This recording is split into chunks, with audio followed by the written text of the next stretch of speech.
Cari maklumat dan berita politik yang bebas, kupasan yang tepat, panas. Dapatkannya secara eksklusif hanya di Jom Channel. Komitmen kami, pentasan berita Isnin hingga Jumaat. Berbicara dan isu semasa, kami garapkan secara langsung. Panel-panel berkaliber dan profesional. Interaktif, pandangan anda kami raikan. Jangan lupa bersama kami di setiap hujung minggu dalam edisi khas mingguan. Jom Channel, moving forward, sharing a new experience.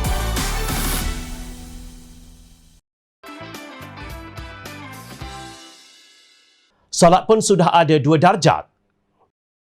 Perdana Menteri Tebuk Atap Tan Sri Mahyadin Yassin berkata patuh kepada prosedur operasi standard SOP COVID-19 termasuk tidak melakukan aktiviti merentas negeri dan saling menziarahi semasa Hari Raya Aidiladha merupakan satu pengorbanan. Dan berkata kerajaan menguatkuasakan beberapa larangan tertentu mengikut SOP Majlis Keselamatan Negara MKN dalam Pelan Pemulihan Negara PPN.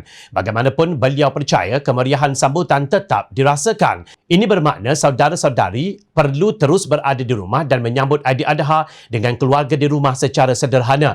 Panduan dan SOP yang dikeluarkan pihak berkuasa perlu kita patuhi kerana ia semata-mata untuk memenuhi tuntutan syarak dalam melindungi nyawa kita daripada bahaya COVID-19. Namun berita baiknya ialah kita membenarkan pelaksanaan solat sunat Aidiladha dan solat Jumaat dengan diperluaskan kuantitinya kepada 50 orang, ujarnya. Beliau turut memuji pengorbanan petugas barisan hadapan dan rakyat secara umumnya yang katanya akan dikurniakan ganjaran terbaik di sisi Allah.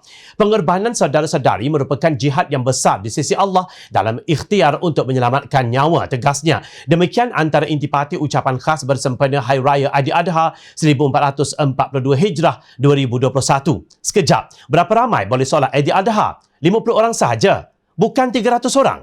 Namun pada 20 Julai, pelbagai media melaporkan Mahyadin adalah antara 300 jemaah yang menunaikan solat sunat Aidiladha di Masjid Negara pagi tersebut.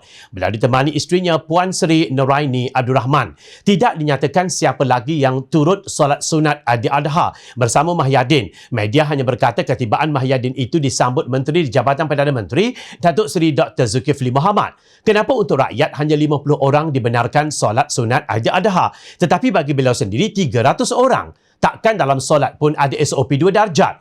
Malangnya perbuatan itu diredakan oleh para agamawan dan pemimpin dalam parti yang kononnya memperjuangkan Islam, iaitu PAS. Itulah hakikat yang dilihat oleh rakyat setelah kerajaan Tebuk Atap mengambil alih Putrajaya. Malah dalam keadaan rakyat yang tertekan kerana masalah keuangan akibat kehilangan pekerjaan, ada yang bunuh diri. Selain bilangan kes jangkitan COVID-19 masih lagi 5 angka, Mahyadin boleh berhalusinasi bahawa kemeriahan sambutan Aidiladha tetap dapat dirasa. Mungkin bagi ahli kabinet dan mereka yang duduk dalam syarikat berkaitan kerajaan GLC tidak terjejas kerana kocek mereka penuh. Mereka seperti terpisah daripada realiti yang sedang berlaku kepada rakyat di peringkat bawahan. Tidak pernah dalam sejarah negara rakyat mengangkat bendera putih kerana kelaparan. Sebaliknya rakyat sekadar dikatakan melakukan pengorbanan, kononnya jihad. Bukankah lebih baik jika ahli kabinet bersaiz XXXL itu yang mengetuai pengorbanan pada bulan Zulhijjah ini demi negara dengan meletakkan jawatan kerana kerajaan gagal? Namun jika keputusan membenarkan beribadah pun berlaku 2 darjat, apa lagi yang boleh diharapkan kepada kerajaan Tebuk Atap?